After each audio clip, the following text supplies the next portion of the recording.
après avoir fait le marquage au trusquin, tu vois, je fais les petits biseaux avec le ciseau à bois. Ça me sert déjà de guide pour la lame de la scie sur ces traits-là.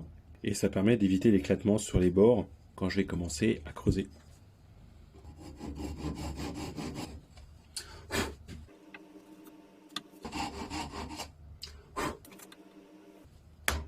Alors j'ai mis des cales en dessous, comme ça le morceau il descendra pas, il en appuie sur les barres.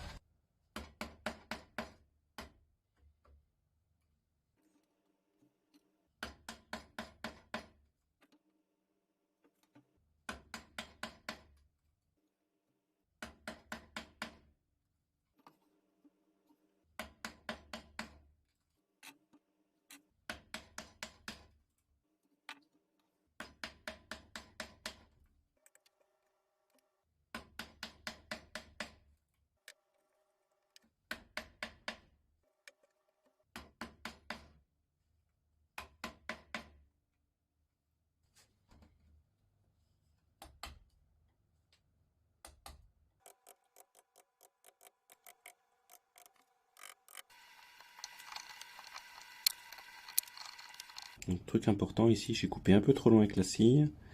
Et ici aussi. Vaut mieux couper pas assez avec la scie que trop.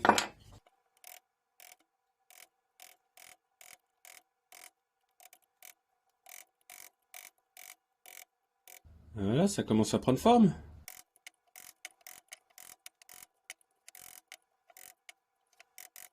Et voilà la première des 8. Donc la face, il n'y a pas de souci. L'arrière, il n'y a pas de souci. L'arrière, on a bien l'encoche de 5 mm. Et à l'intérieur, on a la mortaise de 10 mm de large. Donc les mortaises, honnêtement, faites toujours des mortaises qui ont la taille d'un de vos ciseaux. Et elle fait bien 2 cm de profondeur. Ah, là il manque un petit peu par contre. Donc le plus dur pour moi, ça a été de ne pas s'appuyer sur ce montant-là pour faire le levier, vu qu'il n'y a pas beaucoup de matière. Donc encore heureux, comme c'était calé comme ça dans la presse, je pense que c'était une bonne idée que j'ai eue. Il y a du support, il y a du maintien, et même si je m'appuyais dessus un petit peu, et ben ça n'a rien cassé. Alors maintenant, vous comprenez mieux pourquoi j'ai choisi de faire le projet des serre-joints avant celui-là. J'avais une mortaise traversante à faire ici et ici, et une mortaise diagonale à faire ici. Ce qui faisait que j'avais 3 mortaises à faire par serre-joint, j'ai fait 6 serre-joints, ce qui m'a permis de m'entraîner à faire 18 mortaises avant d'attaquer celles-ci qui sont pour ce meuble-là.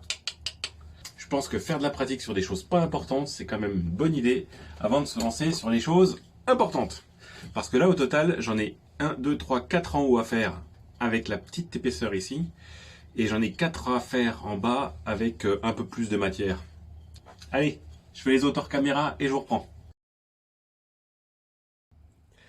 Ah, Garbou! J'ai un peu trop forcé, même si c'était serré.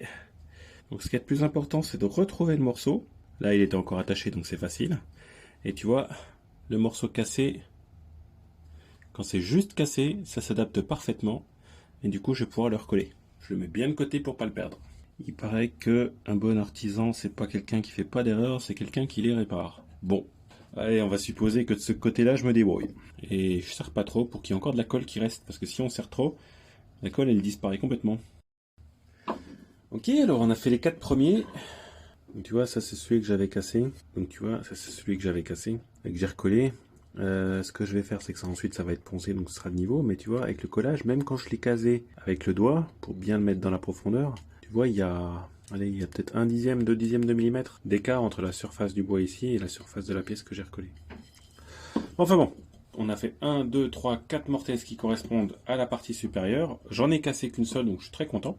Maintenant, je vais faire les 4 qui sont en bas, et celles-là, elles vont être beaucoup plus faciles, parce que là, logiquement, vu la matière que j'ai, il y a normalement aucun risque de casse. Faut pas parier, mais normalement, je devrais rien casser ce coup-ci. Pour info, c'est ni la première ni la deuxième, c'est la troisième que j'ai cassée. Donc faut faire gaffe à l'excès de confiance quand ça se passe bien. Et puis grosso modo, je crois que la deuxième, tu vois, j'avais mis 20 minutes pour la faire, parce que je prends mon temps. Je vous fais tout ça hors caméra, et je vous reprends ensuite. S'il y a quelque chose d'intéressant, je vous le montrerai. Donc un petit coup de strop pour rafraîchir le tranchant.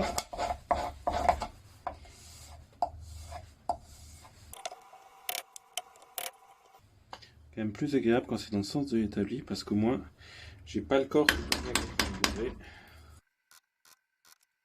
Et surtout, tu vois, je peux avoir mes pieds qui sont symétriques, et ça, c'est vraiment pas désagréable.